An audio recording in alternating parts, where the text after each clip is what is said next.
it sure does. Well, it's good to see you. Good to see you We've too. got, about a half dozen people in the room today. Good. Well, and like I said, we can just go ahead and plan, if it works, that I can be there for your January meeting, if it's still Sure. planned as normal. Yep. Yeah, plan on being here. Yeah.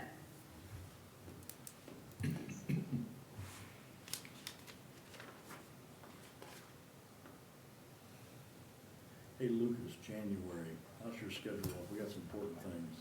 I'm out I'm out a couple days the week of the 15th I think that's the second week, like Tuesday and Wednesday. I'll be in Philadelphia, PA. Yeah. Okay, I think Wendy's. But I think that's really the main Put something on the screen. thing that, in January. That's calling me. The other rest of this stuff I have We'll be flexibility on. meeting on the 9th. Should be no problem. I'm not heading south like I was supposed to down to Florida, so I'm here. In person or Eric, Teams or can you what? hear us? in person. This is Erica, I can hear you. Okay, just wanted to make sure. Where'd Wendy go? Wendy, do you have your camera switched on? I bet it's issues on her hardware, cause it was like freezing and she was If you take- talking. If you take the video off, sometimes that helps with the Lean. connection part. That might be why. Yeah. Sometimes the bandwidth is just too much for some reason. Yeah. That's it.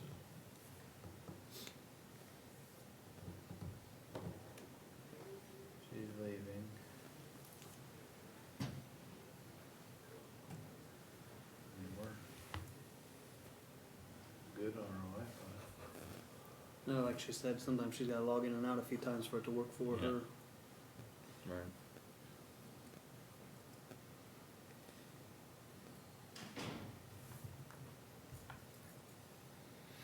And that thing just picked up that door shut. You see the camera switch to that door? Oh. Jamie, say something. Test? Yeah. Tell us a joke, Jamie. Jan McInturf joke. Yeah. Bread and Something captivity. cheesy. The Jan McIntyre joke. He still hasn't brought the flying monkey in. We can just go ahead and start approving pages here anyway, right? I'm okay for the first three. How about you guys? Well, the first chunk Approved. is all about Yeah. PEDs.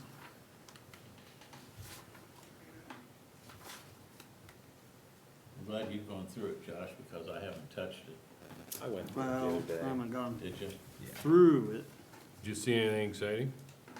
The accessory uses that, like she said in the email, will be probably the big discussion today. Here we go.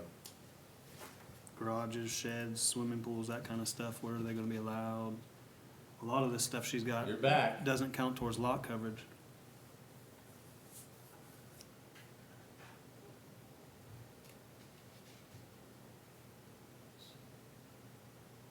I think you're muted. You're muted, yeah. Oh, no, she's Maybe it's, well, it doesn't say mute, but, you know.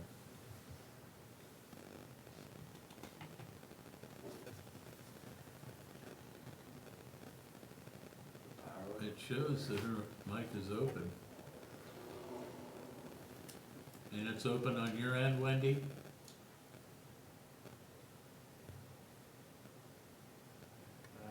Now I cannot hear you. Jeez.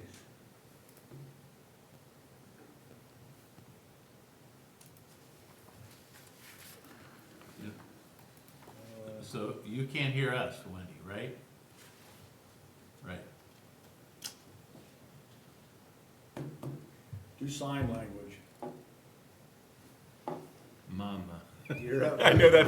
Yeah. What's this? That's Give it, the huh? kids, help, I've been kidnapped. Let's try it, try it again. Is this some kid thing they teach them? I don't know. I just know Cocomelon helps me. Should I leave? They wouldn't have told you guys. I know. Leave, I guess. Okay, hold on. Hold on. It sucked. How's your call quality? Is there any 0-star options? NA. I think it's that new version of Teams that's screwing things up. Well, there is an update, you're right. Or there was.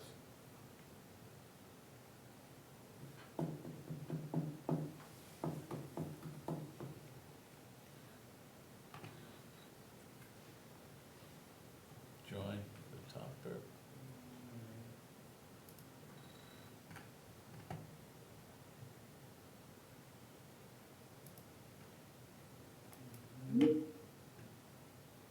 Now we're cooking. Ah, much better.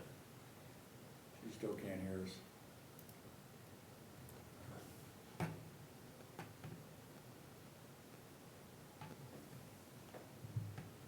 Can you hear us now, Wendy? No. Can you see us? She's like, unfortunately, yes. Didn't get any prettier, did we? Yeah, I feel like the only means of communication would be through the messaging part. Be This is really- Erica again. I'm guessing it's the settings on her computer because I had to reauthorize all of my settings again when I log in this time, which I don't have to do too often. So there must have been an update or something. There was, Yeah, there was Can you- an update. Can you message Wendy and see to what you did? Maybe she can do the same? To read? I'm on Apple products, so I'm not sure that will help, but I'm going to, Oh. I did send, well, let me try it again, because we've gone in and out of the conversations. Let me try again. Either that or through the group chat?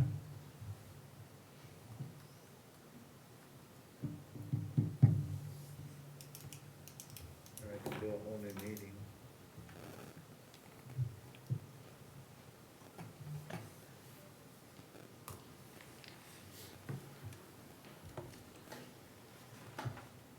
Yes, the technology's great when it works.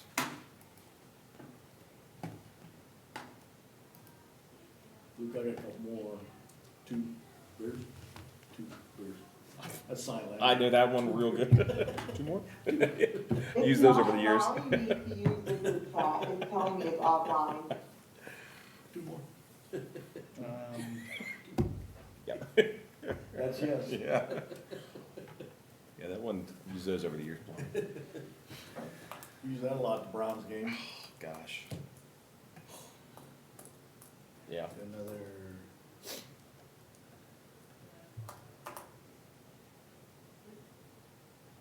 If someone has her cell phone number and can text her, she can even just call in and do the audio That way, yeah. through that. Yeah, let me see if I have. As long as she muted, well, yeah, her side, It's which kinda which shouldn't be a problem, right? right? Well, yeah, she would just call in the number. I think there's a number in the invite. Because it shouldn't create an echo because there is no Yeah. sound already. So, Halfway through, it'll kick in, squeal yeah, or yeah, whatever. yeah, right. That's,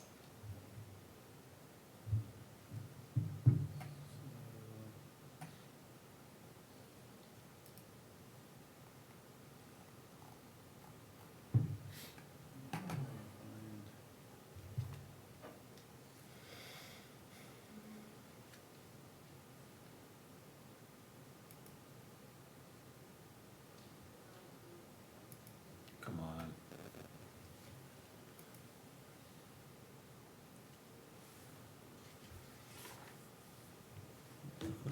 She saw that sign language, right? Yep. But now she's froze. oh, no. All right.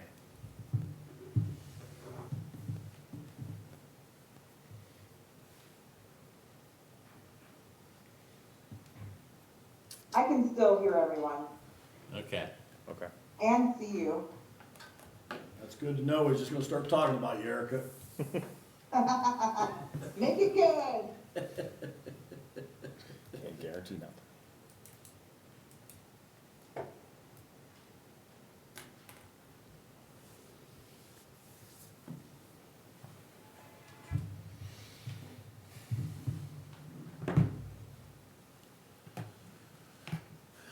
So we're just trying a new What do you think, meeting. Larry? The only thing I know is to just try a whole new meeting real quick. All right, let's do that. Oh, a whole new invite. Yep. Yeah, Ain't gonna hurt. So let's do a new email or a new Teams meeting. Yep.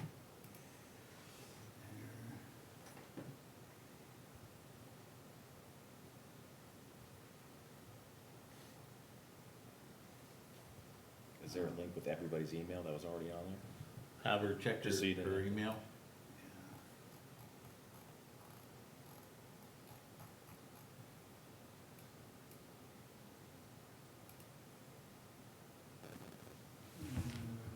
Where is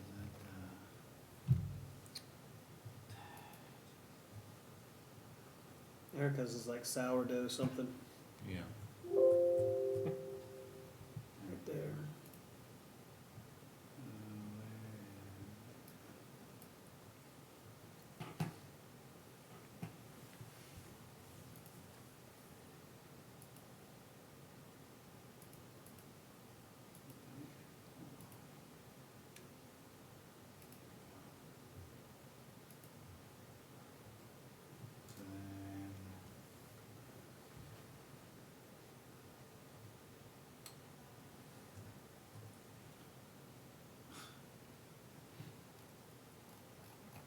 QWM one. Yeah,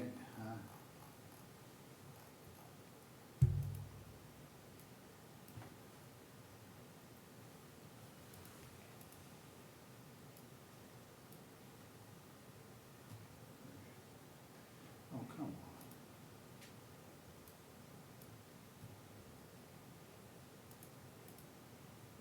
Shouldn't be that hard, right? Right. There we go.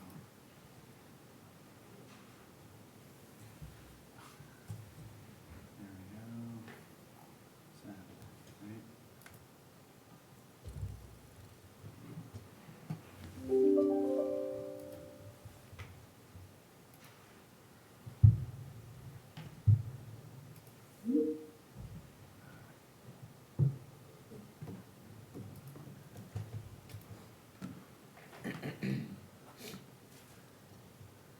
See, why does it only show Wendy there and not?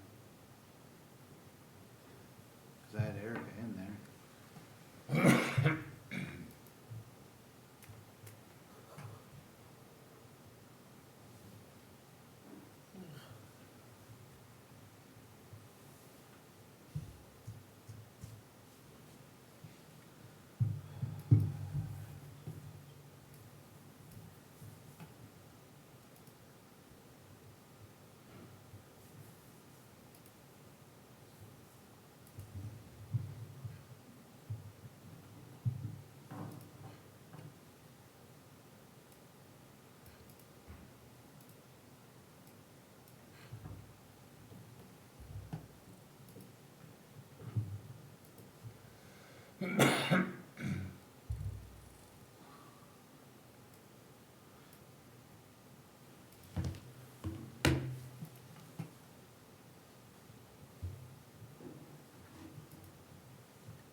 Going to try to join, but still no option to phone in.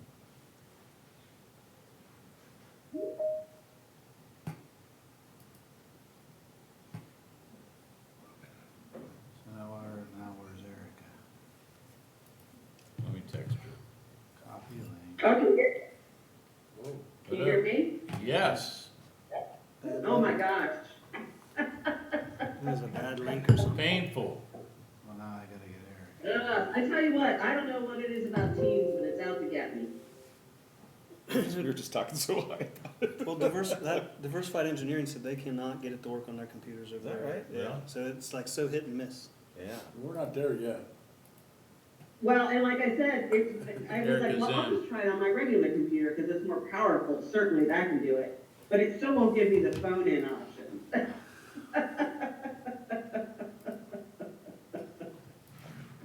Oh, all right. Okay, now we're good. Maybe. All right. Well, I can't see you, but video is not critical. Hopefully I'm gonna share, and if I can share the screen, then we should be all we need, right? Right. There we go. Oh, there you are. Now I see you.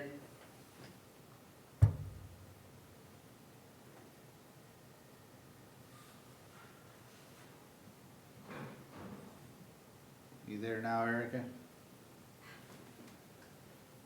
Erica, are you there? I'm here. Okay. Okay, good. Okay, All right. It only took us 20 minutes, but Yeah. we got there. Okay, well, let's keep going now. Let's get going while we got it. So I, sent out some stuff earlier, and like I said, it wasn't a lot of pages, but I guarantee it'll take us a bit to get through this. So the first chapter I sent is entirely new to you. We talked about this in the code audit. This is a tool that a lot of communities have. It is one I think we have talked about in context of could be used for, some potentially large projects that might be, in the works for redevelopment. But I will say, as far as planned unit developments goes, they can also be kind of abused.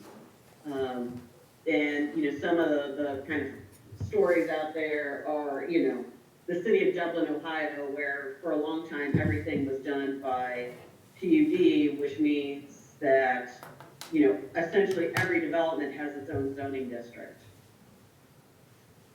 Which is, it makes for more challenging enforcement and administration if you're all constantly having to go for that. So I tend to suggest that these are very good for larger projects, or when somebody's really trying to do something, that requires a comprehensive approach. So what this does is basically sets up a zone change. They will come to the planning commission and to the city council, and they will have essentially, a plan for what kind of uses they want, what kind of densities they want, and all the policy level decisions that you would make, as part of this in a plan format.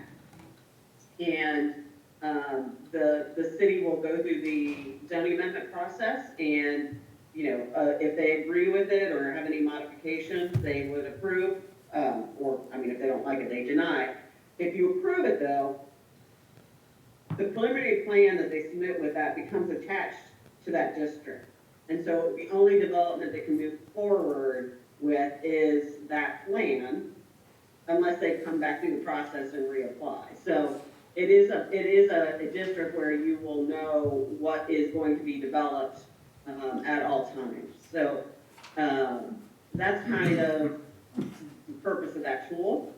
From that point on, it's kind of all about what you want to allow through it and what you don't. So like I said, you do not have to allow any level of development.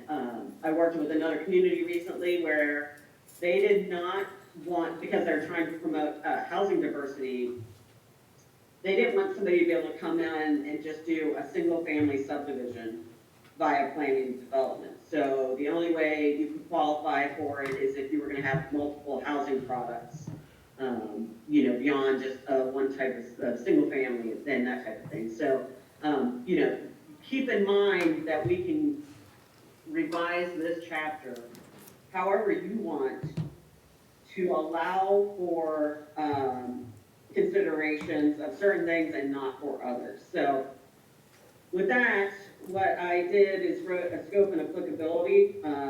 We don't have to worry about pre-existing ones, but this sets out a minimum lot size or a minimum project area, 50 acres.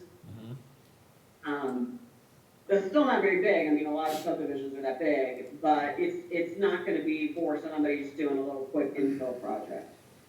I did work in here though an exception to this, and the planning commission would basically look at the conceptual plan and make a decision whether a smaller development could be. One was if they have kind of a higher density residential development, so if they were going to do a big multi-family development project, that's something you might want to take a look at, and so that's something that planning commission could authorize this for smaller than 50 acres. If they are doing some true form of mixed-use development where, I put up about basically a third of the project area is going to contain non-residential uses, and non-residential includes mixed-use buildings. Or the other one, which is becoming more popular too, is if it contains a mixture of uses that regardless of the percentage, that will be located adjacent to the central business district or will be connected to the central business district with a trail of some sort, just to have that connectivity. Because again, part of the idea would be to try to boost development density and activity near the central business district, but it's also going to be a place where you're likely to see a request for smaller projects. Now, all of these thresholds completely up to the city. So I wanted to see if there was any kind of thoughts on that. Wendy, can you point to an example of number 3 that we could look at? I'd just like to see how it's connected by a trail. Well, you know, I can't point to an exact thing. I was just thinking like, your central business district, I can't remember now when I looked at the map, if, you know, if it doesn't cross the river or something like that, and somebody could create a trail or a sidewalk or something Yeah, that would okay. allow people to walk to downtown. We Okay, could also just put in a distance, you know, that it's gotta be within, you know, 2,000 feet or something, because that's gonna be like very walkable or whatever. right. But I was just, you know, I didn't want somebody to try to be like, oh, there's this little 4-foot wide sidewalk, you can walk there, you know, a mile. Yeah, okay. But I also didn't feel like it had to exactly be perfectly adjacent to the CBD, to make that work, Okay. so. Any thoughts on that? Anybody around the room? Thoughts? Josh, thoughts? Well, I don't really have much experience with a PUD, but I think it's a good idea to have in case for the future, if something outlying 50 acres comes in, you know, with an idea, to have that option to be able to zone a PUD, Yeah, I think it's good to have. Anything Yeah. with decent size, we only got one spot right now, you know, but I'm thinking that's only, what, 17 acres, something like that, but right. Yeah, I mean, you know, traditionally, you know, you would see this, and a lot of communities do allow for like single-family subdivisions to come in this way. And what you would typically see, and we have open space requirements, is they tend to have more open space, and then you just cluster the lots, make the lots a little smaller and cluster the housing a little bit more to have that open space. So there's variations of it that you'll see all over Ohio, all over the US, to be honest. It's a tool that a lot of communities have.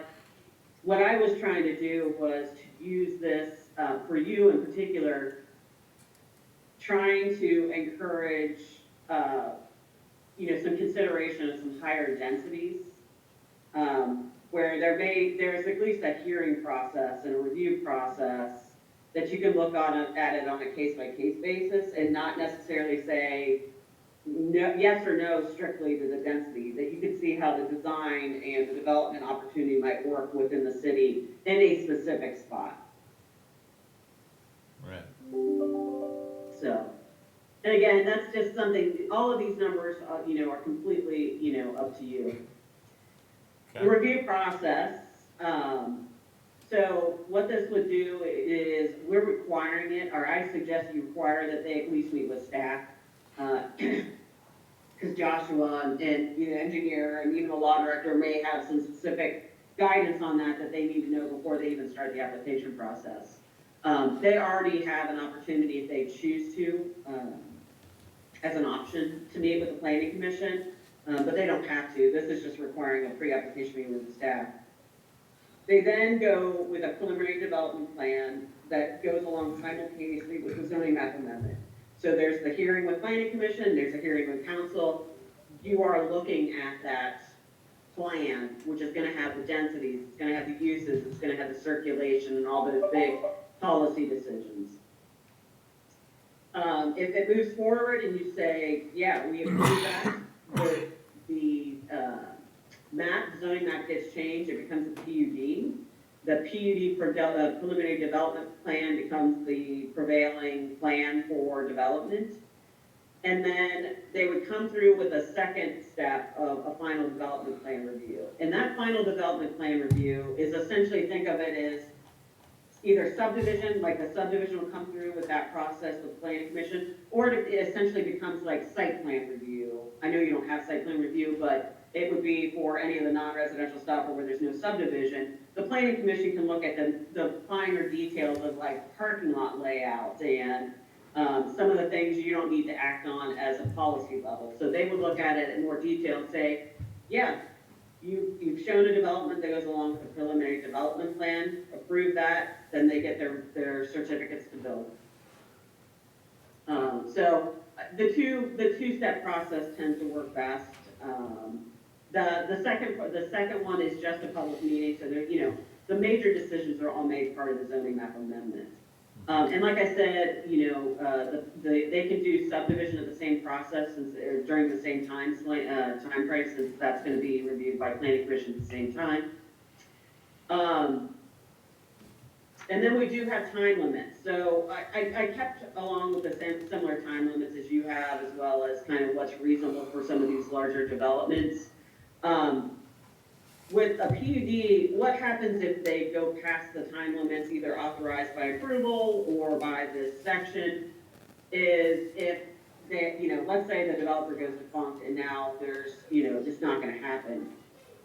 The PUD plans just expire. Now, the zoning cannot automatically change back to whatever it was.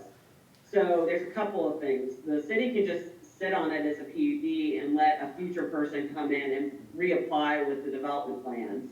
So they still have to go through the same process, they're just asking for new approval of a preliminary and final development plan. The applicant or the property owner can apply to rezone it back or to some other zoning district that, we've been talking about in the last meeting, or the city could reinitiate. So if let's say, the developer has gone out of business or whatever, and this is not gonna happen, if they go past those expirations, you as city can rezone it back to something else. So the zoning doesn't revert, but the plans, we don't want somebody with approved plans sitting out there for 15 years. And then, as always, we kind of build in a little flexibility. If they come back, let's say they get the preliminary development plan approved, the zoning amendment is approved, and all of a sudden they want to do some other kind of change to the land uses. Maybe they want a bigger area for residential or something. If they want to have that major amendment, they have to go through the process with planning commission and council. Some of the slightly smaller ones, they can go to the planning commission. Let's say they have to rework the whole vehicular use area, during the final plan. The planning commission can take a look at that. Little changes, like they had to move parking area over a couple inches because of some technical situation. The administrator can approve that just by approving it. Okay. And then this basically all ends up with a subdivision. For the most part, you're gonna have some kind of subdivision, or they start building and then you're there. So, as with all our other review criteria, all the other review procedures we talked about a couple months ago, there are review criteria. And so a little bit more extensive than a zoning map, because we're giving you a little bit more discretion, because we're also giving the applicant a lot of discretion to propose whatever they want. The general review criteria is what you would look at, particularly with the preliminary development plan and the zoning map amendment, looking at things like compliance, or that it kind of goes with the master plan, whatever version of that you have in place, or other adopted plans.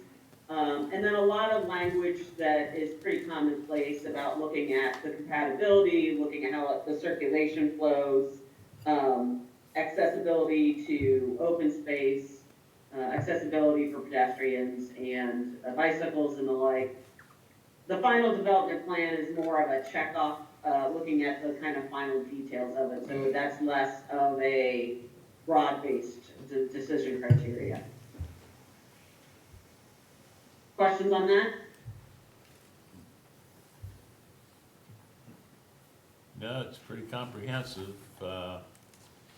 Between now and our January meeting, we'll have to look it over, and if we have any questions, we'll email them to you. Oh, sure. Well, we can always revisit all of this too, Yeah. so. Yeah. Kind of moving on, permitted uses, so this basically is setting out that an applicant, somebody can come to you with any combination of uses as long as those uses are somehow already allowed in the city. So we had the discussion about medical marijuana. Somebody can't use a PUD to try to do medical marijuana because we said, no, you can't have that in the city. So it has to be somehow otherwise authorized in the city. And then with accessory uses, we've just given out some guidance because not all PUDs adjust what kind of accessory uses you can have. So we just kind of set up the policy that if it's single family, you know, a single family use would get single family accessory uses. Multifamily, and such. The city, as part of their approval process, could adjust that during the process. This is just guidance if they don't. I think this is also a good point to set out that the PUD, as with any subdivision, might have a homeowners association. And they might have more restrictive rules about accessory uses in buildings or anything than what the city has or what the city approves. In those cases, let's say they require, let's say the HOA requires all brick accessory buildings, which is extreme, but it is a bit extreme. Obviously, the city's not going to be involved in enforcing that, so that would be on the HOA. But the setbacks might be something that the city would enforce. And that's with any HOA, regardless if it's a PUD or not. They can have more restrictive standards that they would apply and enforce. Development standards, again, this is something where there is a lot of opportunity for the city to kind of establish what they expect if they go through this process. So with density, you know, the Planning Commission and City Council, you can obviously restrict densities based on the compatibility with surrounding development. So you may look at a surrounding development and say, hey, there's single family over there. You know, we don't want quite all the density over there. It's got to be on the other side. So you can look at that on a case-by-case basis. But also whatever the recommendations of the master plan might be. And here's where I might throw some people off with densities, but I was trying to throw some stuff out there to give some flexibility. So I said the maximum gross density of a PUD with only residential uses would be 12 units per acre. So that would give somebody an opportunity to do a mixture of single family. They might be able to, you know, get some townhomes and stuff like that. 12 units per acre is not going to be a big apartment complex. Those tend to be closer to 20. Now, again, you may say 12 is too much. You may say we would encourage more, but I do say that one of the things that the densities can be increased. So again, if it's adjacent to or connected to the central business district, I suggest you allow up to 25 units per acre. And the reason being is mixed-use buildings like some of the ones you have downtown with apartments above are going to hit that density. So if you greatly reduce that number, you're going to have a challenge if you're trying to like replicate some of the downtown type of mixed-use buildings. If they want to do some other variation of mixed use that isn't close to central business district, then the maximum would be 18 units per acre. Again, that might accommodate some apartment buildings behind commercial and the like, but it's not going to quite be the densities you find downtown. So that is that's a big step for the city. So I want to pause here and see if there's any initial thoughts on that. I guess, say, 18 units per acre. If the property that they're looking at is, let's say, 2 to 3, but what they're looking to build on the actual structure, is the whole number factored into the entire property itself, or what they're actually building on? Do you see what I'm asking?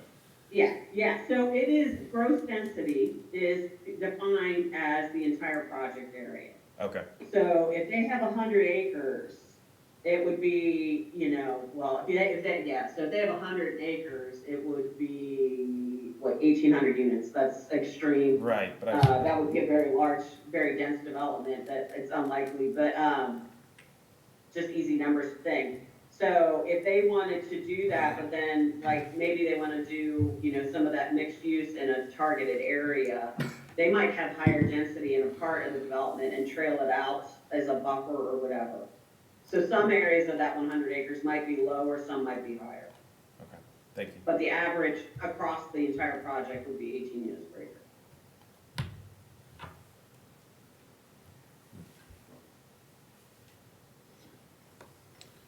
Wendy, what would the, if it was 12 dwelling units per acre, I'm not a mathematician, what would the, Yeah. what would the lot sizes or parcel sizes be?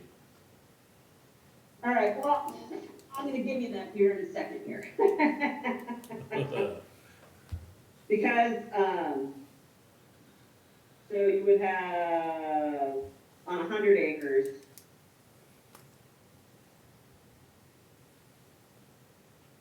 you'd have 1,200 units.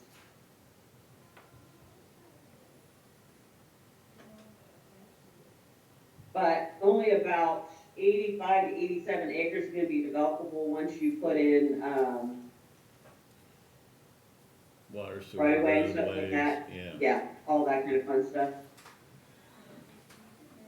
So you're looking at probably about 4,000 to 5,000 square foot, but again, the 12 units per acre that would only be if it was single family only, Uh-huh, which would be pretty tight. So 12 units per acre is assuming that there's gonna be a mixture of housing product. Because that 4,000 square foot single family lots doesn't market in Ohio for some reason. You tend to see that in like Las Vegas and the like. So that 12 units per acre is assuming a mixture of product. And actually, I'm gonna pull up.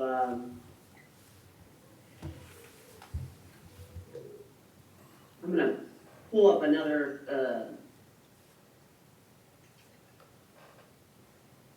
I can send you this link to it, but there's actually a great website out there. It's actually a blog. It's called The Urbanist, and they have a website that shows typical densities. uh-huh. I'm gonna stop and share this because I think this is really good, and I don't know if I use this I can't remember if I use this in the code audit or not.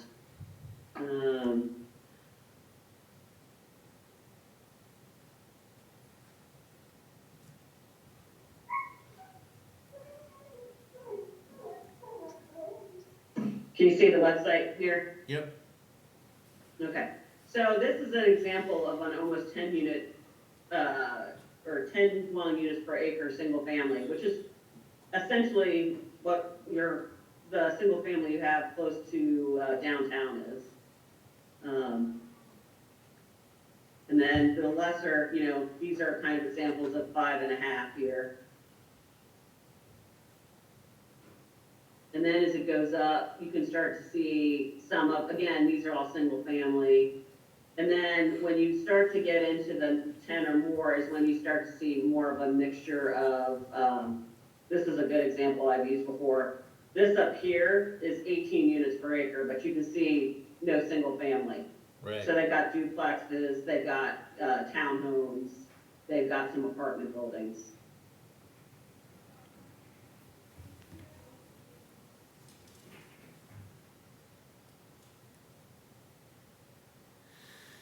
So 12 units per acre, you give them a little bit more flexibility to do a mixture, but I would say, but that's again where the master plan comes in. Uh-huh. So if the master plan shows an area on the outskirts of town, that's closer to, let's say it's 6 units per acre, single family. I don't know what how he's looking at to develop the master plan out, but you could use that as the decision making is, okay, you don't get 18 units per acre because that's not what our plan talks about. So that's why we connect the review criteria to the plans. Is 12, the magic minimal number that developers wanna see? Yeah, that depends on the product they're trying to build. I would argue that there is a magical number that they're looking to see. I would say that, this is more on the side of what I'm seeing communities being able to tolerate based on whether it's a mixture of housing only, or, like I said, the 25 units per acre is a pretty common density for like a downtown type development, mixed use building type of development in a downtown New Philadelphia or something. Okay, So that's more of a number relative to your community's downtown. gotcha.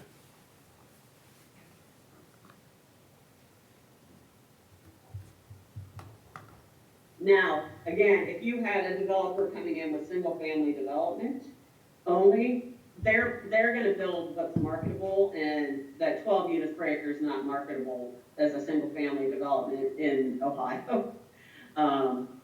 So that you're probably gonna see variations of what the developer wants based on what they can sell.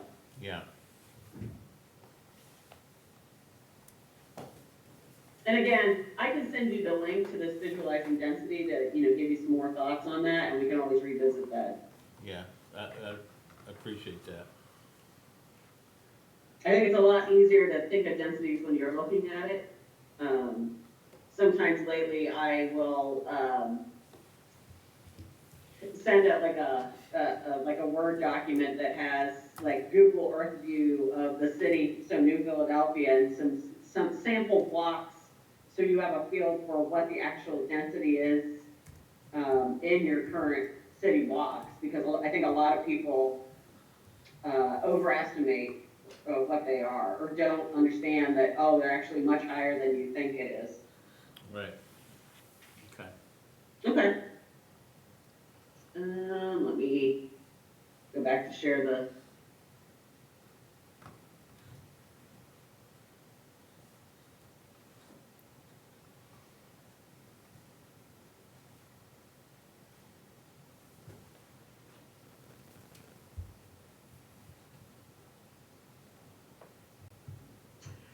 So once you get past that, the design and development standards are pretty basic. Illumination, we will have some basic illumination standards, so they don't have crazy lighting. Same with parking, they unless you all modify approvals, they would be compliant with that.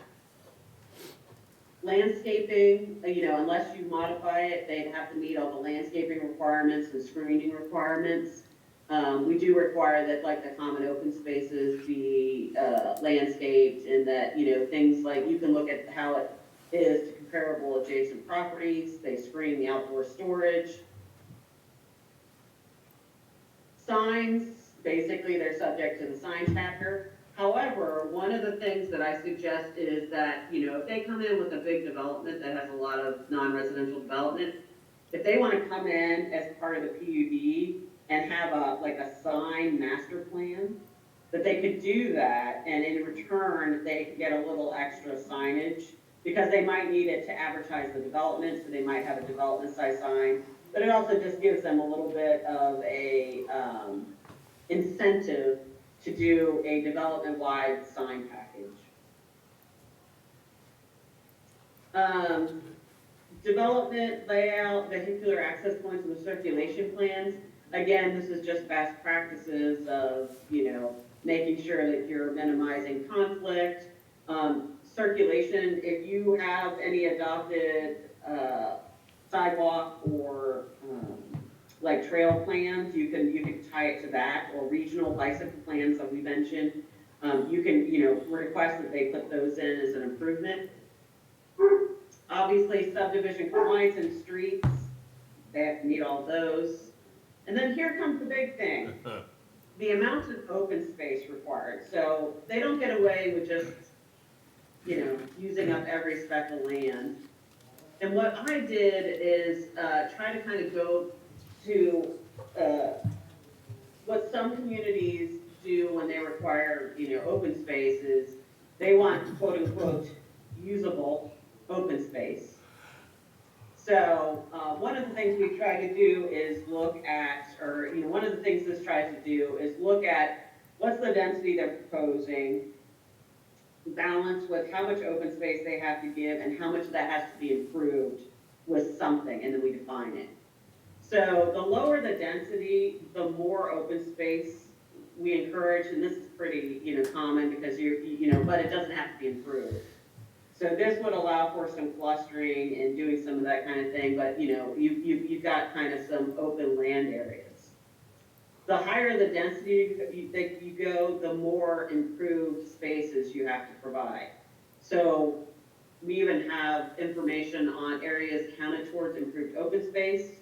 So, if they've got pools, ball fields, playgrounds, pickleball courts, community centers, play sets, public art, something that really creates an improved space, that would count.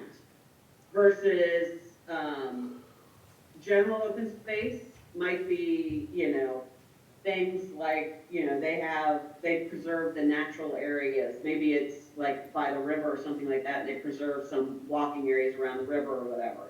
So general open space can just be literally kind of protected open spaces without a lot of improvement.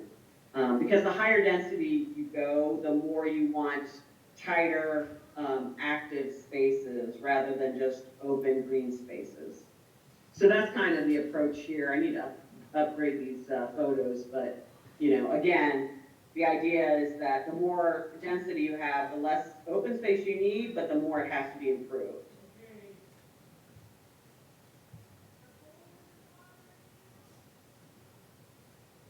Any thoughts?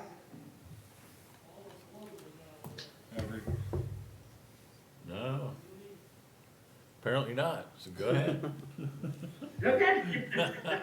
I just think with the You know, PUDs, You can always revisit it, we're but kinda leaning again, on her this is- heavily. I find Yeah. this to be a better approach than just saying, give us open space and you tell us, whether it's gonna be improved or Right. not. This kind of ties things a little closer to Yeah. what the expectation I is. mean, this is Yeah. this is a new animal for us, so as Josh I said, bet. we're leaning on you, Yeah. to- Well, and again, part of this is based on where we've seen people try to circumvent the system. yeah, So we do have things about what's allowed and what's not allowed, design standards.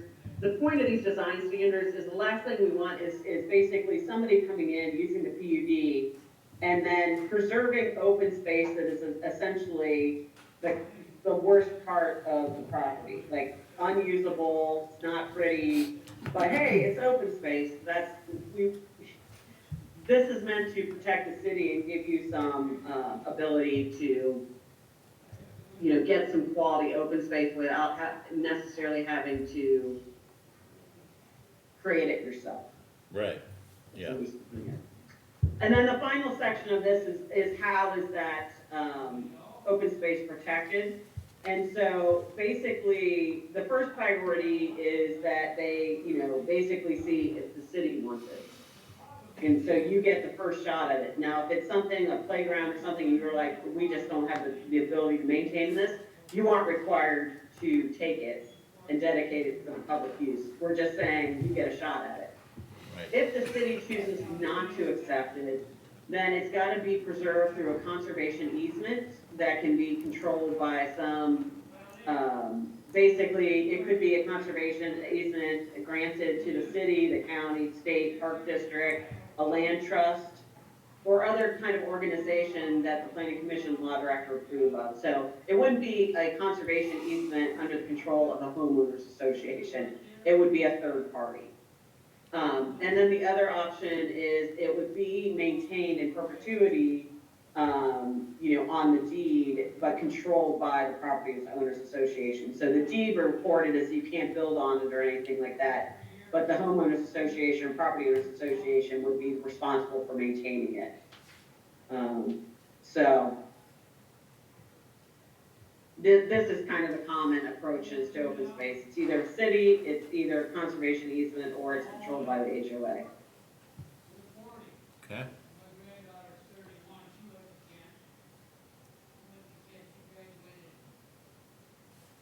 I didn't hear, I can't hear that. Oh, that's actually somebody in the hallway. Yeah, I'll go close the It's door. okay. I thought it was somebody off in the distance. Oh, Jamie's got it. Yeah, that microphone's pretty good. So, okay. All right, so, you've got plenty of time before January, you can go chew on that, we can always revisit that and stuff. That is obviously new to you.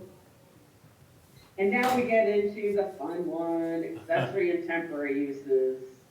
And unfortunately, when I'm looking at my word, I can't watch Joshua because I'm sure that accessory uses are Joshua's favorite activity and use in the world.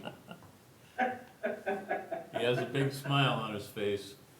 Everybody wants to do what they want with accessory uses, and if they're not allowed, then that's when the pitchforks come out. Yep.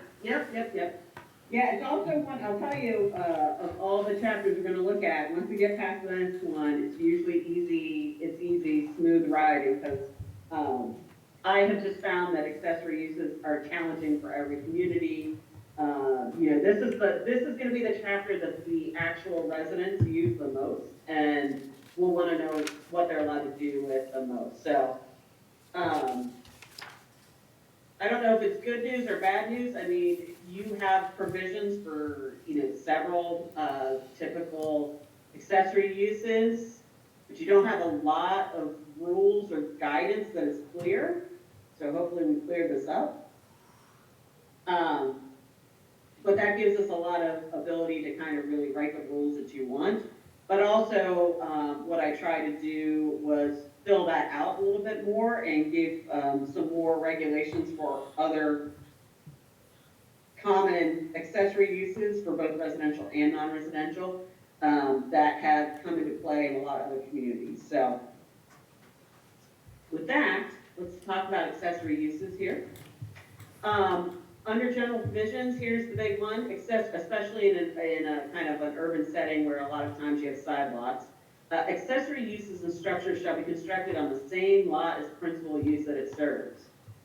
I footnote this as discussion because this is probably something that is the most common practice, that you would want your swimming pool or your accessory garage or something to be on the same lot as the house.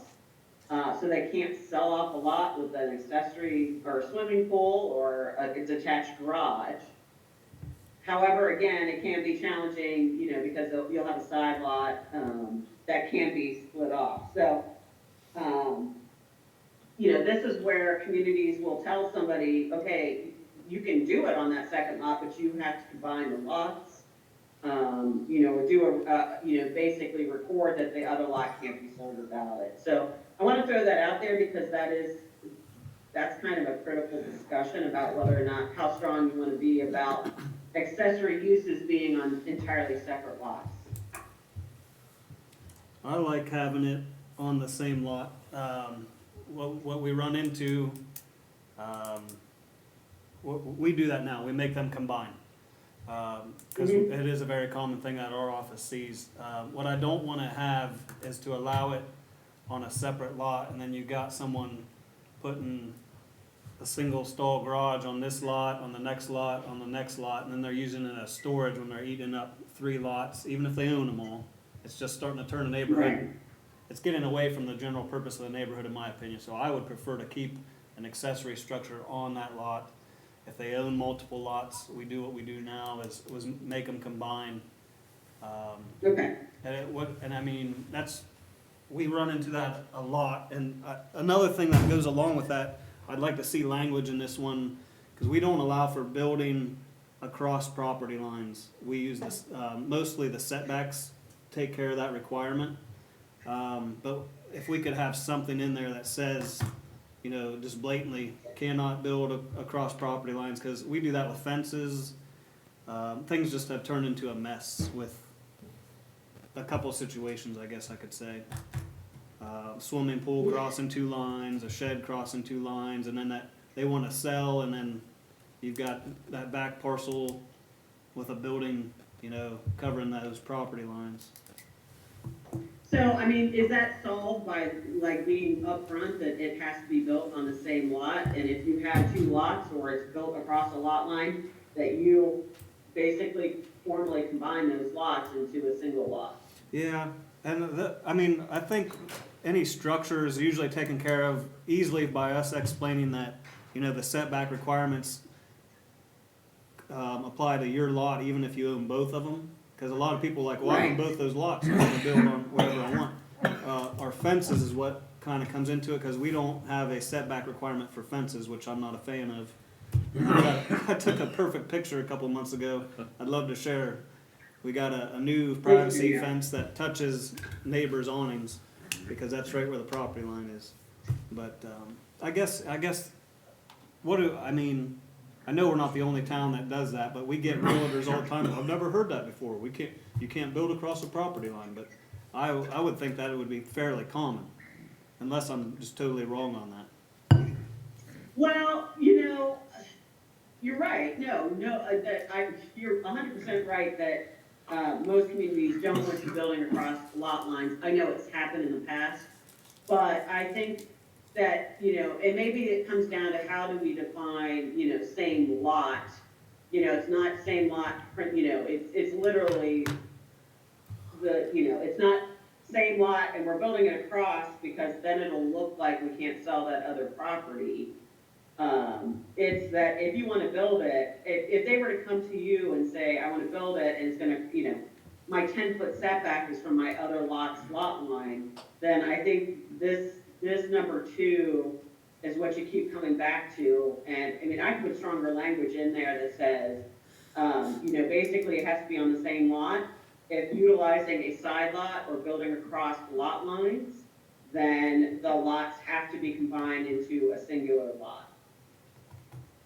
That will comply with all setbacks. Yeah, and that's what we do now. That's how I like it. I mean, if anybody else doesn't like it that way, but it keeps things cleaner too, in my opinion. Because when you've got a big lot with just a swimming pool sitting on it, I don't know. At least from our standpoint with enforcement, it keeps things a lot simpler whenever it's all, I mean, to me, an accessory structure should be on the same lot as the primary structure. Oh, I 100% agree with that, and that's why it's in here. My footnote is because I know it can be tricky. So, especially in an area like a community like New Philadelphia, where you've got smaller lots in the kind of older parts of the neighborhoods, and there are a lot of people who just own the adjacent lot, and that's where they want to, put their, put whatever accessory building or accessory use they want to have. Fences, I will just be upfront if you didn't notice, fences are not in here. I know they're kind of an accessory structure, but I like to set them apart as just a general development standard because of the quirky setback and treatment they have. They're just a kind of a different situation. So they will be addressed in kind of the next series of chapters. I just don't put them in this section. We might end up moving it back though. Okay. Well, what I'll do is try to firm up this language a little bit, like I said, and kind of, again, tie it back to, you can't just to avoid, because I can see somebody wanting to build it across a lot line of another lot they use or they own, because that will allow them to meet all these setbacks and separation requirements. But then you have a weird situation where it's across the lot line, and, we can just basically say you can't do that, you've got to combine it at that point, so that it is still one single lot that would comply with the setbacks. And then all it takes is just sticking to it and saying, no, we've got the rule, look, you can read it. No accessory structure can be constructed on any lot until the construction of the principal structure is commenced, so they can't pull off the building the garage and then living in the garage until the house is built. In case where the principal building is demolished, and that will happen, like an existing detached accessory structure can be allowed to remain, provided that they basically get up and building in 12 months, or they get a certificate to build within the 12 months, just to show a continuation of working to get that principal use If they don't, then they would have to demolish the pool or the shed or whatever it is, or move it. Small accessory structures, dog houses, mailboxes, we're not trying to get into those, benches, garden, barbecue equipment, all that stuff, this has just become an ongoing thing. An accessory building that is attached to the principal building shall be considered an integral part of that principal building and comply with site development standards. So if you have an attached 2-car garage or 4-car garage, or how many car garages you have, if it's attached to the building, you know, it is considered, basically a part of the principal building, and they gotta meet all the setbacks and all the lot coverage and all that. So, that will control. Then I usually include this last language, the accessory use regulations that shall not, apply to any parklands owned by the city, the county, or the state. Because there tends to be a need for, you know, like different storage sheds or different, detached bathrooms and that type of thing that we're not trying to nitpick through. These are all for public purposes, so we leave that as an exception. Prohibited structures for accessory uses, unless approved as a temporary use in the next section, they can't be constructed with fabric, canvas, tarps, or anything like that. So, and unfortunately, I probably have a million pictures of those type of things. Inflatable garages, yes, they exist, and storage structures are also prohibited in the city. And then with portable storage containers, not, we're excluding, we'll talk about like the moving kind pods, but shipping containers, semi-tractors can't be used for storage sheds in somebody's backyard. The only place they could be used for storage is in the general industrial district, because we do see that happening. Thoughts on that?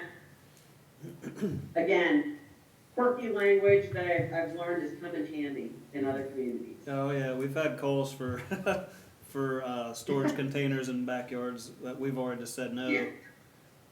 But, Well, now you can point to something and say no. and they're popping, those ones are popping up in the industrial with like those hoop roof things are starting to be popular. Well, and we do talk about that later with regards to what is defined as an accessory building, if it's got sides and a roof. And one of the things we talk about is, if they do have any form of a roof or whatever, it is regulated as a detached accessory building. All right, accessory uses and planned developments. Actually, I just realized I just need to cross-reference our previous one, because that's in the PUD language. Actually, it's just a repeat. And then the great and powerful accessory use table. Just like the principal uses, now we list the accessory uses. And I am going to split this so we can look at some of the standards at the same time. So I do have a couple of questions, and I looked at my notes and I couldn't find any, but I might have to look a little harder. Did we have a great and big discussion about how we want to deal with short-term rentals? No, we haven't, but we need to have that discussion. Well, you know what, we did have a discussion, and I think the law director, he's got an ongoing ordinance he was working on. Yeah, Right. Okay, so we can set that one aside for now. I did remember that, you know what, I think he sent it to me, and I haven't had a chance to look at it. all right. The other question I had kind of related to, like, maybe it's temporary, maybe it's not, are food trucks. Okay. Any thoughts on food trucks? I would allow them, but not in areas that directly compete with our restaurants, Okay. would be my thinking on that. Wendy, do you mean a food truck comes into a business parking lot for one day, or it pretty much parks there a week at a time? Well, so that's, that's the tricky part of it, because there's a lot of variation with food trucks. So there are the food trucks, and I'm gonna probably show my age in doing this, but I can remember when my dad worked at Millicron, they called him the Roach Coach. And it was the food truck that showed up every day at lunch Yeah. in an industrial setting, right? Right. Nobody really has an issue with those, like those are just serving those employees. And then you have, the food trucks that that might show up like an ice cream food truck, not necessarily one where, kind of turkey in the straw going through the neighborhoods, but, might show up at a city park, every Saturday or whatever. My dad's apartment building, there's a donut, food truck that shows up at the apartment building like once or twice a week at the community center or something like that. And then you have the food trucks where, they go and, get authorization from a strip mall, parking lot to go and, maybe they are parked there for a longer period of time or, are there for a significant amount of time. So it's a little bit about all. The one, Mayor, the one that I've written recently that dealt with food trucks, that kind of talks about what you're getting at. We did not allow them the only reason they could be downtown, was for like public events. Right. So, big festival, the city could authorize them to be in there. Yeah, and Other that's, than that, yeah, yeah, that's the way, we more or less handle it now. We have Art on the Alley twice during the year, and there are food trucks involved in that. And then we have some downtown concerts during the summer, and there's food trucks for in that too. But one problem we've had in the health department is, really the department that's dealt with this. There are, some people that they'll buy a food truck and then they'll just park it in a parking lot right. and try to operate a restaurant. And when you try to treat them like a restaurant, they say, well, no, I'm a food truck. I've got wheels. I can move.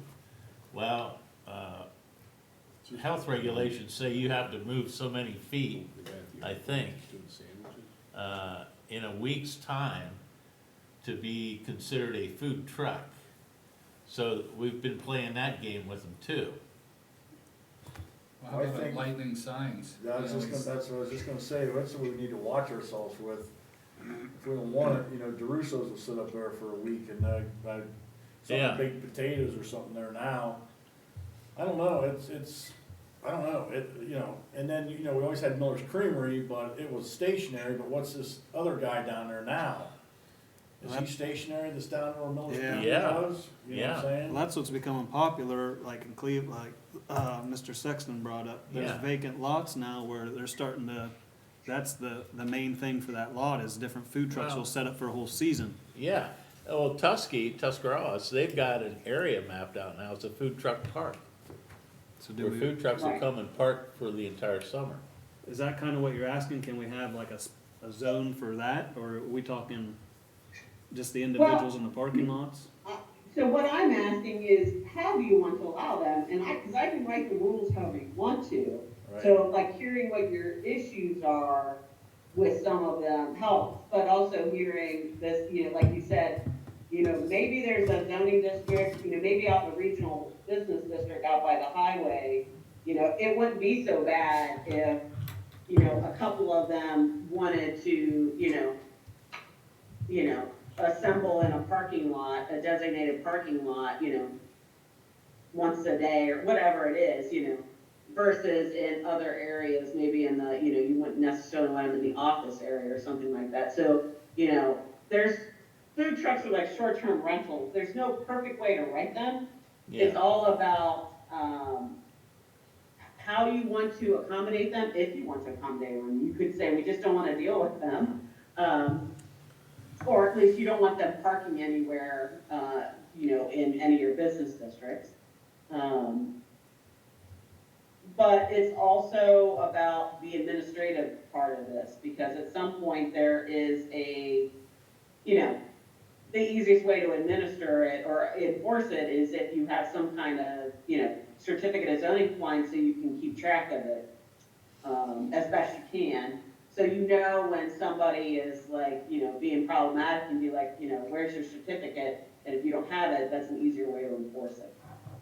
On the way it's just me now, something with the certificate of zoning compliance, to where they could come in, fill one out, because I necessarily don't have a problem with DeRusso sitting at lightning signs, or the potato guy, but if you get it so that you can regulate, okay, who's there, how long, because I don't know that DeRusso's or any of them are a competitor to, maybe a little bit, someone might get a little rub out of it, but, you know, I don't know how you stop that, I don't know. Yeah, well, the thing I'd wanna prevent is someone coming and parking the truck there for the whole summer.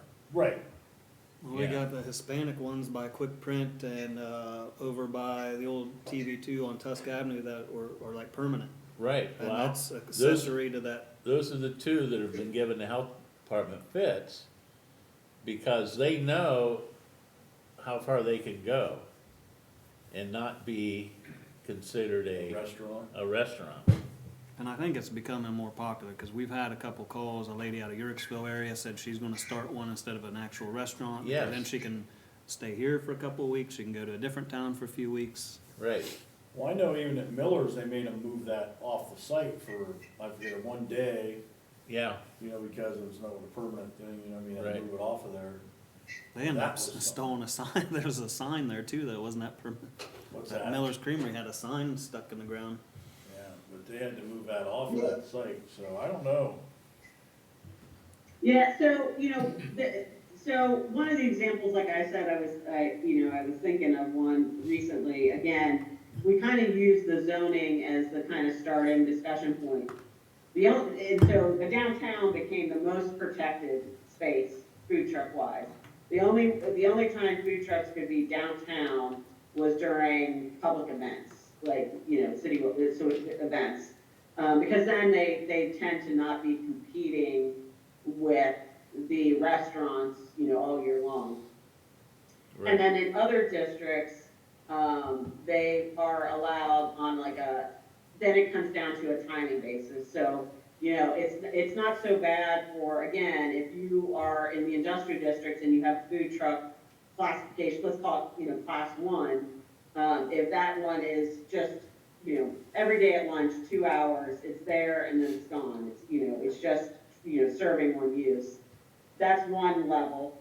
And then you have the other kind that's serving the general public, in which case, you know, basically you give them, you know, either a certain amount of time they can be there every day. So maybe they can only be there, you know, 4 hours a day or whatever it is. Again, you're probably not going to be out there checking the time, but at least you know, at least you know they can't be there all night, so they do have to move it off site someplace. So we give them some amount of time that during the day they could be on somebody's, you know, if the property owner's okay with it, they can be on certain lots. And then we could incorporate, like in a principal use thing, like a food truck lot. So if somebody, maybe again in the regional business district, wanted to establish like a food truck like development, which does happen, it's more of a permanent situation where they can sit there, but it's all kind of built as a singular development, so there might be a couple of food trucks.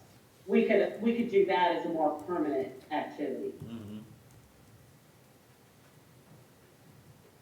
Boy, But that's, for the ones that you don't basic, you know, for the ones where you don't, they're just kind of randomly parking and trying to sit there forever, we can control that with some baseline rules that, again, I know it's complaint based, but at least you would know if your enforcement's driving by in the morning and they're still there, that they're not complying. I think the two that the mayor had alluded to, those are the ones we need to try to reel in, but then I think you can't reel them in without doing something with, you know, the ones that are downtown, you know what I mean? don't want any competition for the other, I don't know, it's, Limit the number of days they can be there, cause like the ones at Lightning might stay a week, not even that. right. Yeah, it's all ideas, I don't know. And that's kind of like a guest thing. Lightning's the principal use there, that business, and then they've got like a guest in, like the Quick Print one. They're not using that building for anything. No. They're using that food truck as the main part of the business now. And that's what happened corner of Worcester Avenue and Front Street in Dover for years with that old gas station. Until Yeah. they finally got enough money, they started incorporating the building as like an indoor sit down. But the food truck is where everything's prepared at and stuff. Well, over by where the flea market is in Dover too. That guy's been there a That long guy time. on the side, he just started out by parking his truck there. Mhm. And now he's got what, 2 tents and tables underneath? And, Well, and you also have a scenario now, we didn't necessarily accommodate this for the purposes of this situation, but I will set it up, is, when we talked about principal uses, one of the uses we said could be allowed in the, like industrial district are like food services, so like a caterer who is a bigger business than like out of their kitchen at home, but they don't need restaurant space, could have like a working kitchen in an industrial, district, right?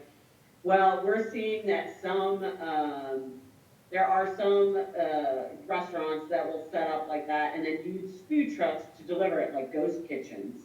So, hey, right, pick a restaurant, I'll say German just because that's what I'm having for dinner tonight. The Kolping House, German thing is going to be at this site today, and we will have basically prepackaged meals, and so they're using the food truck to get it to people, but they don't necessarily aren't doing it in a retail setting. Dennison Yard does that. yeah, We call them ghost kitchens. yeah. Well, So it sounds like you kind of want to deal with it a little bit, there's a permanent scenario and then there's the kind of temporary scenario where we're trying to keep somebody from just setting up shop like a restaurant on a permanent yeah, basis in a parking lot. right, Well, That's truly what I'm against, would be the permanent ones. I don't know that I'm fearful of the one that runs down to Tractor Supply, for 2 days a year or Right, something like that, or anything, or even what, Chris is doing with their Lightning signs, but the ones that are setting up and running a restaurant out of that stand, that is what, I guess, me personally. That's like the one who's sitting where Miller's was, that guy? yeah, the guy with barbecue guy. sandwiches. Yeah, He's pretty much there for the duration. yeah. Something to regulate if we've got a property owner who has a vacant parking lot basically, and he starts letting multiple food trucks get there and sit there. We don't have anything to boot them out right now. I think that's more or less zoning could come into effect there. Let's say we got a vacant lot in between 2 churches downtown. And then someone rents that space, we got plenty of property owners in this area that will take a buck from anything. oh, and some of that's all, how do you handle truthfully, the income tax from that? Right, You got down there at the airport, Right. those employees are working there all the time. It's kinda hard to do it the day here, day there kinda thing, cause gotta keep track of that, but then you talk a Well, lot like, you can get away Josh with it is for talking. 14 days, and on the 15th day, you start collecting income tax. Well, and then if we tie these to certificate of zoning compliance, we've already worked with with Vicky. We put stuff on the form of how many employees you got, when did they start, that way, when she sees that information, she can go after them. That kinda helps out the city. That's where I'm getting at, Well, with the certificate of zoning and compliance, I think we need that. Gotta have something to tie. Yeah, it's something that can trigger it, because again, I think there's also, I'm personally, I think especially there are a growing, it's all about that flexibility, because like you said, there are instances, like, it's very popular with like various breweries, that don't have a kitchen, but every Friday, Saturday night, you can come out and they have a different food truck every Friday, Saturday. That's usually not a big deal. No, that's not a Because big they're deal. not competing, they're providing a very temporary service, that's good. and some people want that. Yeah, I mean, Draws that's people popular, in. people like that, That yeah. way, that's what gets people to come to those areas, so you want that, but you just But, you know, gotta like we've control been it. saying, it just is, you know, more or less the squatters that, we need to try to regulate. Right. Okay, I like that, the squatters, yeah. I think that's what I get, I think that's a perfect way of saying what I gather from this is the squatters. We need to regulate away the squatters, but there are some practical applications for the Sure. others. So do they have to have a permit to be in town now, of any kind? Yeah, we found, Jamie, and we were digging through that the other day, cause someone wanted to do a food cart, and then we found some language in chapter 7 that says that there needs to be a permit through the mayor's office for any type of food truck, food So cart, that's- like a hot dog cart you'd think in New York City. So you modify that to control how long you're gonna be there, your frequency, and then that dictates your taxes and. Is that a 30-day permit? Yeah, for the peddler's cart, it was underneath, like, the solicitor's permit. Okay, yeah. Okay, well, we'll dig into that a little bit more, but Okay. that's good discussion. Yeah. All right, well, let's talk about the stuff that's on the use table here. So, accessibility ramps, I have just found, even though, you know, we say you don't need a certificate in this case, but maybe you do. I've found it good to list this out as something that is allowed, just because this is something you'll probably get questions about, and again, it just sets the rules out for them. And all it really is requiring is, you know, that they're not so much permanent with like a roof and, you know, that they remain an open structure and then they don't encroach into like a public right of way. But other than that, they would be allowed. Because a lot of times those are going to, you know, obviously be in a front yard or a side yard, well within what you would consider setbacks. We have had a And again, few, I keep, because I'm not in front of you and in the way Teams is, I can't see if you, so you just gotta speak up if you've got questions about it. Yeah, Josh, that's what we've had a few that had to go for variances lately, cause they were built into our front setbacks. Society of Equal Access was kinda organizing them, churches building them for people. And Yeah. when I reached out, cause we require a permit for that, because we do count it towards lot coverage now and in setbacks. And boy, the heat I got from the guy at Society of Equal Access and the lady that worked there. Is there anything with the American Disabilities Act that says that we can't take permits for that? Because I wasn't a good guy when I said we needed permits for that kind of stuff, and they threw that term out there. I've never had a city, American Disability Act, blah, blah, blah, I don't, have you ever came across that? Like, should we not be taking permits for that, or is that the city's choice because we consider it a structure? Cause I was told that's not, that's not a structure, and I'm like, well, we consider it one, sir. That type of heated argument. I'm gonna make a note, here to check. To be honest, I have never come across it as a, ADA. I have never come across anybody's argument that the ADA says that it has to be. But Allowed. I'm gonna check, just to be sure.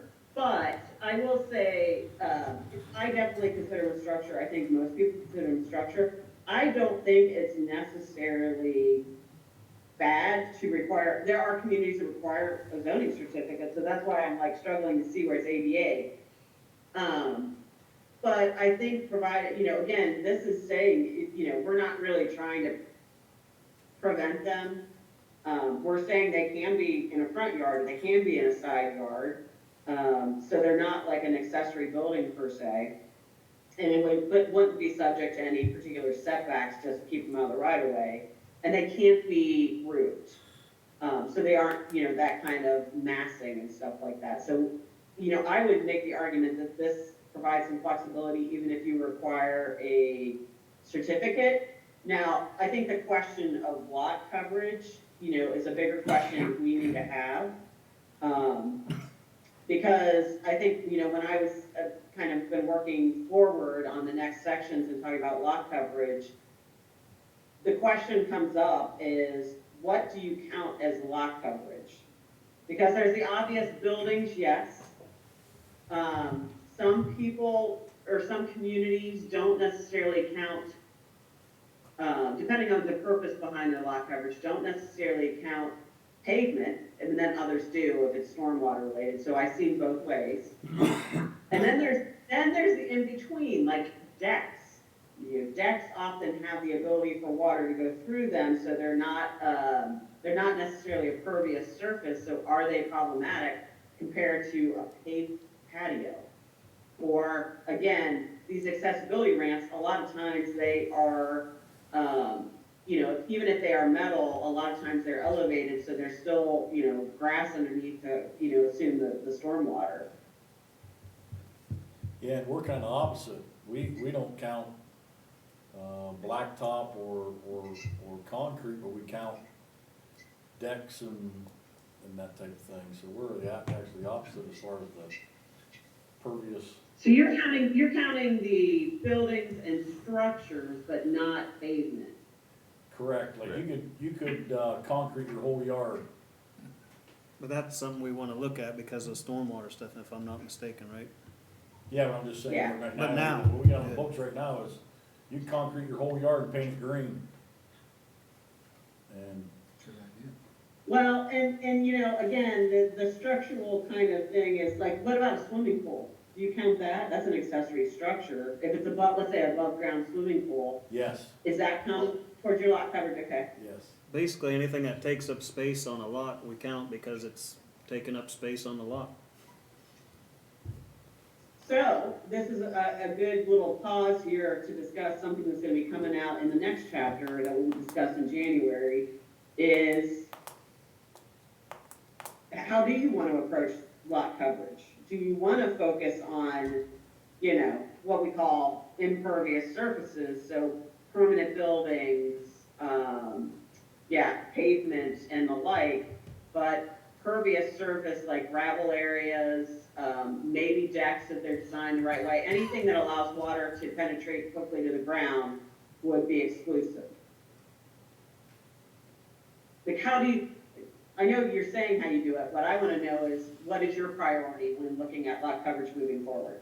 Not necessarily, the way we have it, just me, doesn't necessarily cause me heartburn.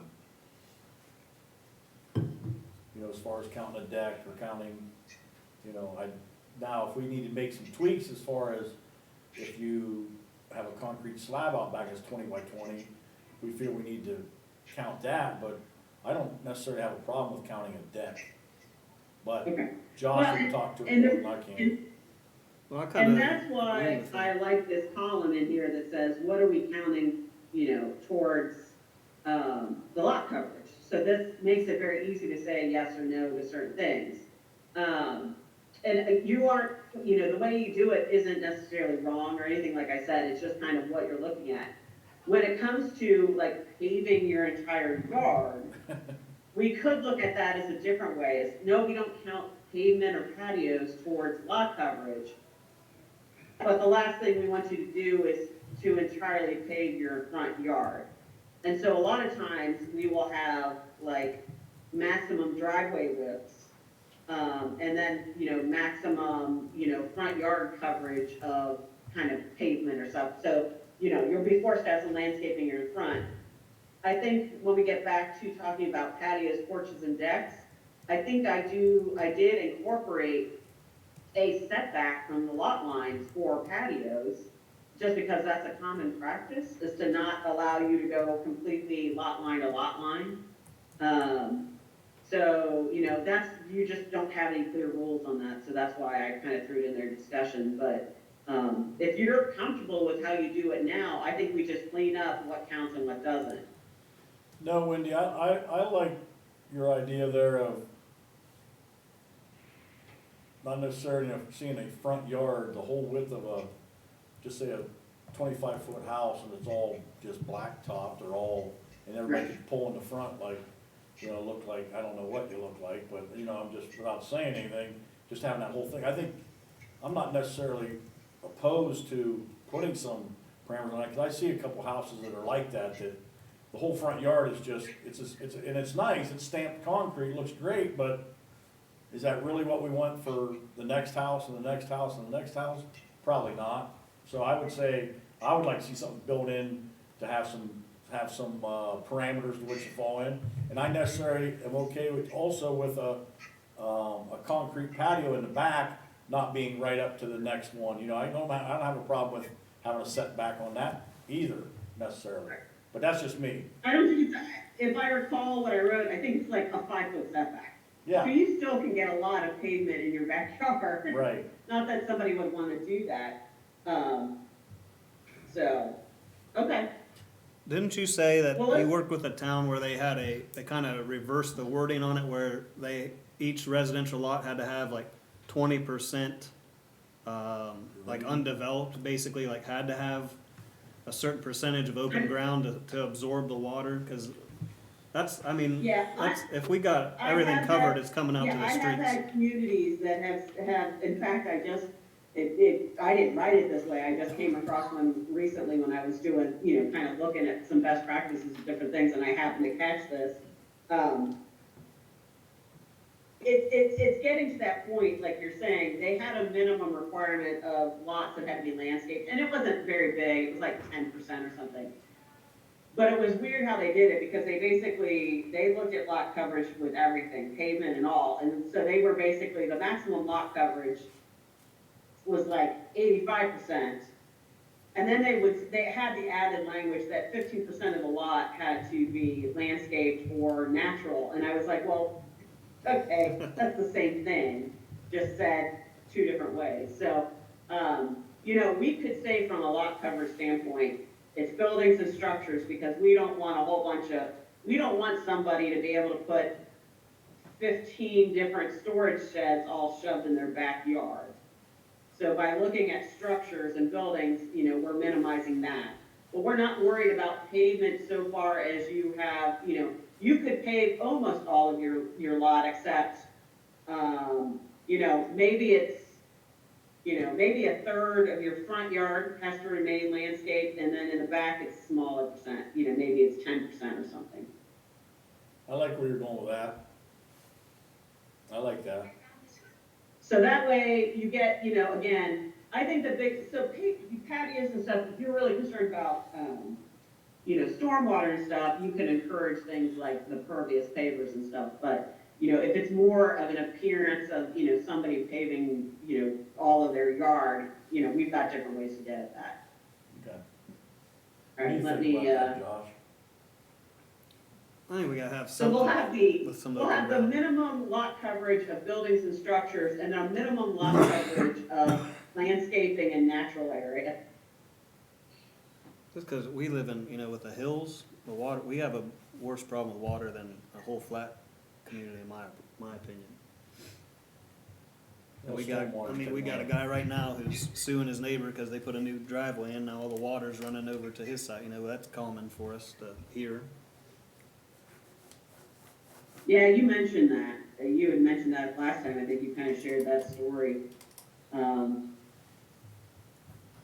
Yeah, I mean, communities that have a lot, well, one of the things we can add, is provisions that if you want to do rain barrels and stuff to capture that rain, that would be allowed and encouraged to try to minimize that. And certainly, I think when we get back into the parking surfaces and stuff, we can start talking about, whether or not you want to allow for gravel in certain areas, and or the pervious pavement materials that are, out and about nowadays, provided they have a maintenance plan. Because those can naturally reduce stormwater without mandating it. It just gives them flexibility. I used to see a lot of communities that completely prohibited gravel as a surface, because it can create dust. But I'm seeing a growing number of communities lately who are taking less of a harsh stance on gravel. In fact, I started going to a little business in very close to downtown Milford, and it was formerly a house, and now it's just a little retail place. But they have a gravel parking lot. I'm like, oh, this is tiny. This isn't terrible. But it does get to that whole stormwater situation. But we'll have that discussion when we get into the parking surfaces, so. Okay. Okay, so accessibility ramps, it sounds like if we can, you would like to require a certificate and that it's a structure that would count towards our lot coverage. Again, I'll check ADA. I'm not aware of anything that pops off the top of my head that would prevent you from doing that, but certainly they can make that argument if they want to, but I'm not aware of anything. The argument was if they weren't built, they wouldn't have access to their home. That's when they started throwing out ADA and all that stuff.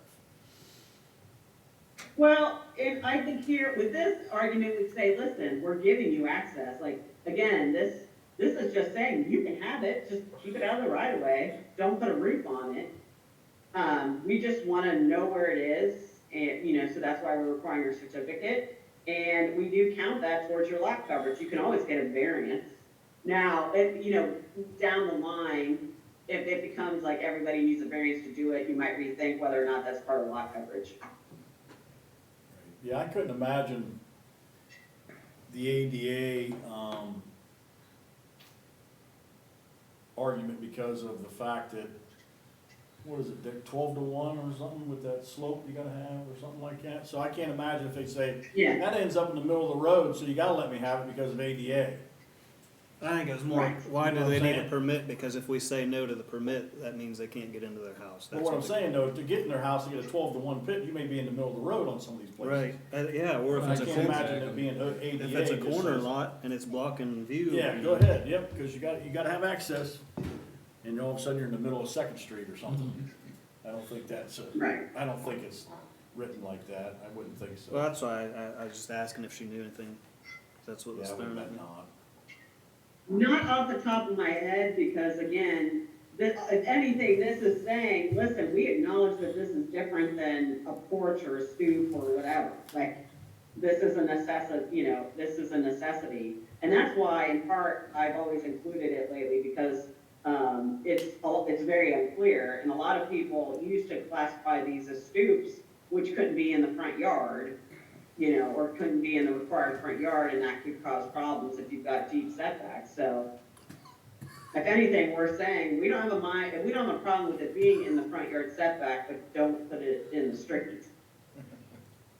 Right. All right, accessory dwelling units, yay, so, I don't think we ever really had a legitimate discussion about this, so I wanna put it out here, this is another one of those provisions that is a growing popularity from housing affordability discussion and zoning reform. It is the granny flat, in-law suite, she shed, whatever it is, that is a second dwelling unit. She should. Yeah, she shed, man cave, whatever, that is then converted to a second dwelling unit that is smaller than the first. Certainly, I've heard all of the, arguments for and against it, so I put them in here for discussion. Some people struggle with this because they're like, okay, we have a single family home and now you're putting a second dwelling unit, aren't you doubling the density? Yes and no. One, the trend is that for communities that allow these, it's not like everybody is doing them because they are still expensive. You've still got to build an expensive dwelling unit. It's just not hundreds of thousands of dollars. Second, most of the time, we can't say that they can only be occupied by, we can't say you can't rent or not rent it, but we can do some quirky things that can reduce, potential conflict, but a couple things I'll put out there. Communities that have allowed these have not been overrun by them. So again, it's not like every time you do this, everybody's gonna do it. The city of Denver has allowed them for like 10 years, and I think they said they get like 100 applications, a year, and that's very small for the city of Denver. The other thing is most people don't wanna build these to allow for strangers to live in them, so they still tend to be used by family, either children or parents, or something like that. So I put it in here for that discussion. Now, the one thing I did include here that a lot of communities did, and this helps, tends to help people feel a little bit more comfortable, is that the owner of the lot has to live in one of the units. So there's an owner occupancy level of it, but we're not saying they have to live in the principal use or the accessory. So that is one way some communities are doing it. The other way is not so much about owner occupancy, it's about, like how many people, and we've had this discussion before. So another way people have done it is they treat it as a single family lot. So the lots can denominate single family, one single family, which, you know, you can have large families, and those some of that family might live out back or whatever. But remember, the other thing when we say single family dwelling, we say that also could include either one family or one housekeeping unit. And a housekeeping unit is up to 5 people, unrelated. So we do allow for, you know, roommates and that, you know, that kind of scenario, but only if they're up to 5, because then over that it changes the building code and kicks into the state building code. If you do it that way, if you say basically you can have, it's a single family lot, and you can have one family or one housekeeping unit on a lot, in that case, you could, you know, if you have 5 unrelated people, 2 might live in the accessory dwelling unit, 3 might live in the principal building or something like that. But you're generally controlling the densities that way. So there's all these little nuances. But again, we have generally found that this is a very popular option for people who are looking for a way to house their parents. You know, usually you are seeing me in my main office in Blue Ash, but a lot of times when I've phoned in remotely or been in remotely, I'm in my accessory dwelling unit, which is actually an attached in-laws we built for the possibility of housing one of our parents. It never happened, but you know, a lot of people have those attached. So that's my little spiel I wanted to put out there before I open it up for discussion. I would think that we would be more of, I don't know what we would do utility wise. What do we do with your place, Tom? Do you have water go all the way back through, or do you do a separate water service? I was permitted to tie in with the, House? to my house with Right. a caveat, if it ever becomes a dwelling unit, I have to pay the minimum water charge clear back to the day we split it. So 20 years from now, if that becomes a unit, I'm gonna get a pretty big water bill. Yeah, that would be our I guess, the thing that would be concerning to me, if you have a place and you put water to it, should it be a separate water service? I have had communities that require, if you're gonna build a second dwelling unit, that you have to do a second utility. And part of that is for the very reason of monitoring it, but also, you know, it is a second dwelling unit, there's a full, you know, kitchen and bathroom, it is operating as a second dwelling unit, it should have its own utilities. I have had communities, especially with their ones that have their own municipal, water or electric, put in that requirement. I just think Because that's, that basically, it is an independent unit from a utility standpoint. right, I think, Tom, you just have a garage. Yeah, it's not a dwelling He unit. just put water out to his garage, but I'm just thinking that if we would do this and it's actually considered this, you know, in-law suite or something like that, we make some carve out that it's a separate service, water service and so on. Just thinking that, 'cause I know we do that Now- on our duplexes too. Because the other thing is this, the way I have it written would allow for 2 options. One is it could be attached. And I'm gonna guarantee, Oh, whether you okay. know it or not, somewhere in New Philadelphia, you have an attached dwelling unit that you probably don't recognize. It's, you know, somebody came in and slowly pieced together a, you know, second dwelling unit, because it happens everywhere. Oh, sure. But we also allow for a detached one, so, you know, it could be, you know, a shed or like a garage that was converted or something like that. So, I just want to point that out because the ones that are attached tend to be easier to fly under the radar of, oh, well, we're just doing an expansion and it's got a little wet bar kitchenette. I'm saying this, we didn't call ours an accessory dwelling unit when we built ours, but it is. It's got a bathroom, it's got a kitchenette, you know, it's got living space. What about a tiny home? It'd be like a So, detached one, yeah. yeah, so that is a question of what you want to allow. So some communities allow them as a accessory dwelling unit. I have also had communities where we have put in a minimum, if you're gonna do a detached accessory dwelling unit, there is a minimum dwelling unit size that would prevent them from, it's usually like 250 square feet, that would prevent that and also require it to be attached to a permanent foundation. Yeah, I was gonna say, a cement, slab, set on a cement slab. Where we're at a Wendy, with disadvantage my- is, With my thing too, I was thinking if it was separated, yeah, we're not gonna be able to monitor someone putting an addition on, because alls we get is, they're putting an addition on, we don't even get that there's a bathroom in it, a wet bar in it, we have no idea, it's just a 12 by 24 addition, so we wouldn't be able to know what that is with our permit process. Right. So we wouldn't be able to do that, I'm just saying, if they said something, that came to us, said, we're gonna build a 24 by 24 out back, and they need water service, that's where we would get involved, other than that, we would never know it, even. Well, and that may be, I mean, but it still may be a good idea to put it in that way and say, listen, we allow for both types. If you want to do an attached, it meets the principal building setbacks, it's just part of the principal building, you know, that kind of thing.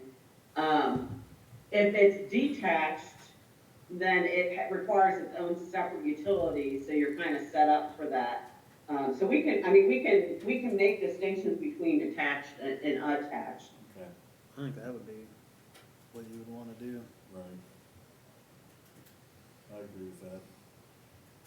Okay.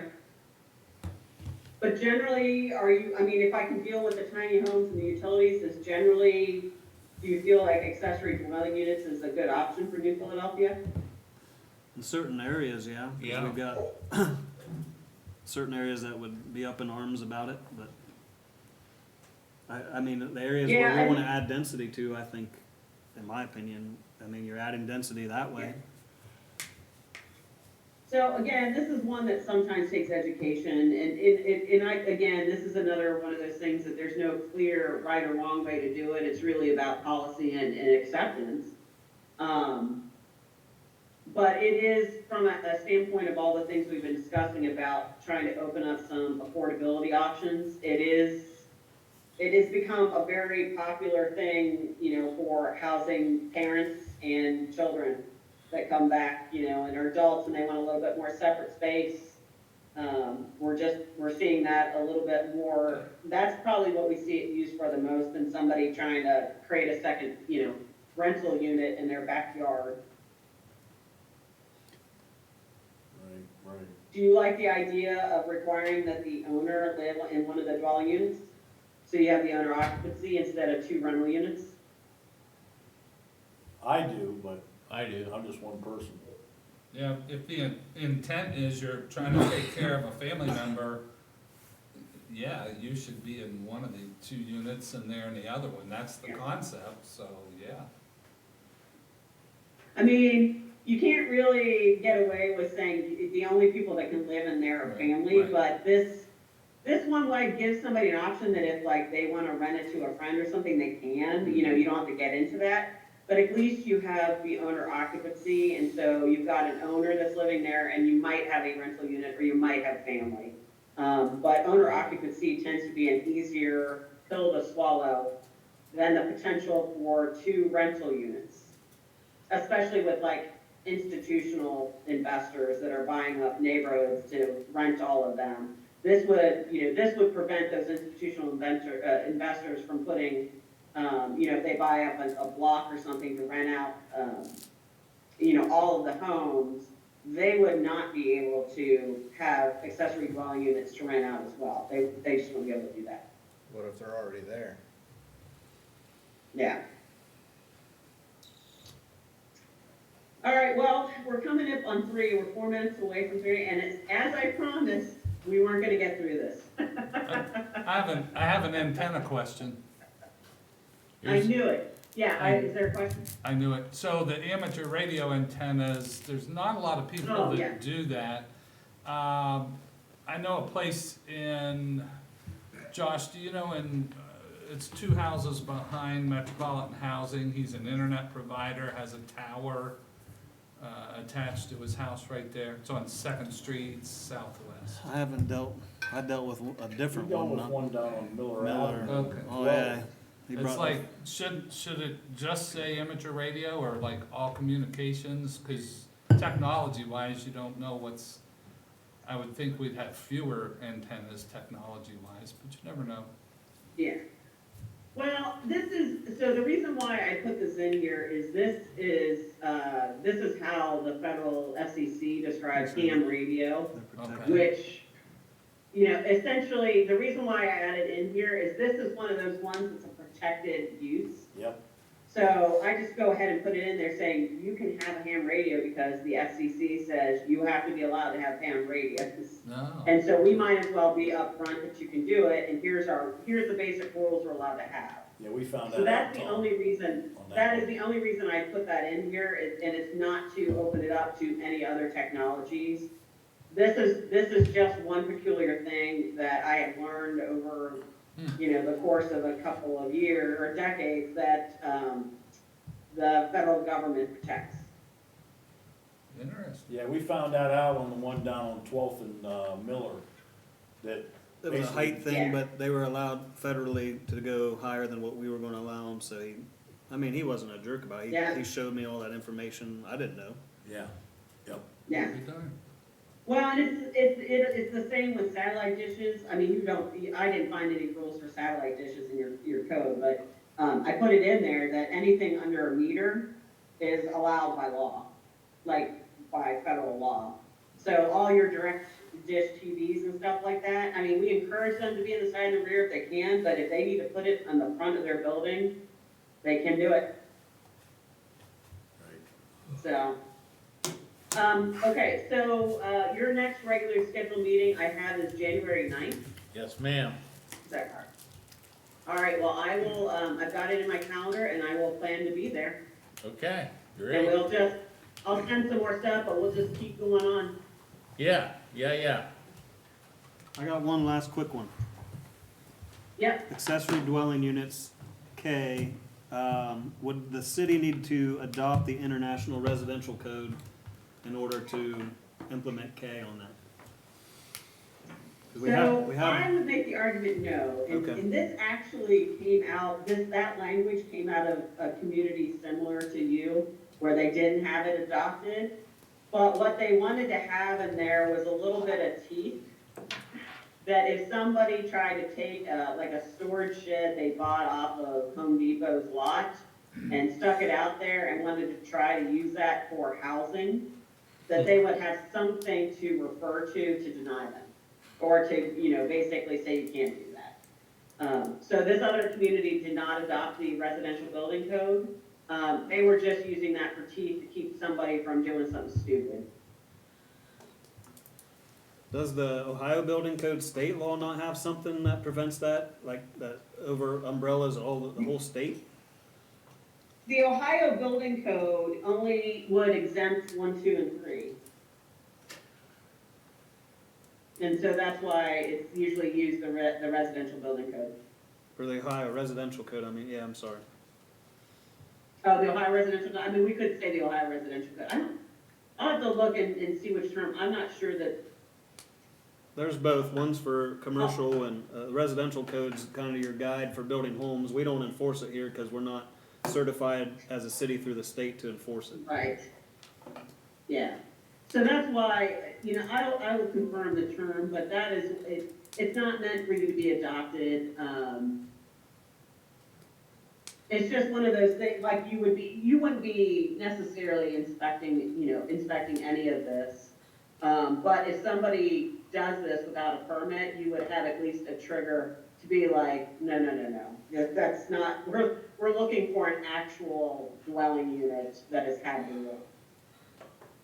We do have a city housing code. I can look through that because I don't know if there's a minimum size requirements. It gets real complicated with room size. It's not like a total size. Like your living room has to be so big, your kitchen has to be so big. Well, I will check some of the terms and the opportunities we've got to do this, and then I will confirm with you on what the city's housing code says. But again, the whole purpose of that is really just, again, to keep somebody from, to be honest, probably taking advantage of others. You know, oh, well, I've got this little storage shed that's not got any heat or anything like that. You know, and we're gonna rent that out as a dwelling unit. Oh, yeah. We're trying to prevent that kind of excessive, you know, irresponsibility. Right, I get you. Okay. I'll coordinate with you and we can maybe try to fix that before, or figure it out by January. All right. Beautiful. Thank you, Wendy. All right, thank you, happy holidays, everybody. and Merry see you Christmas, Wendy. Next year. All righty. That's what several fires last year in garages were because they were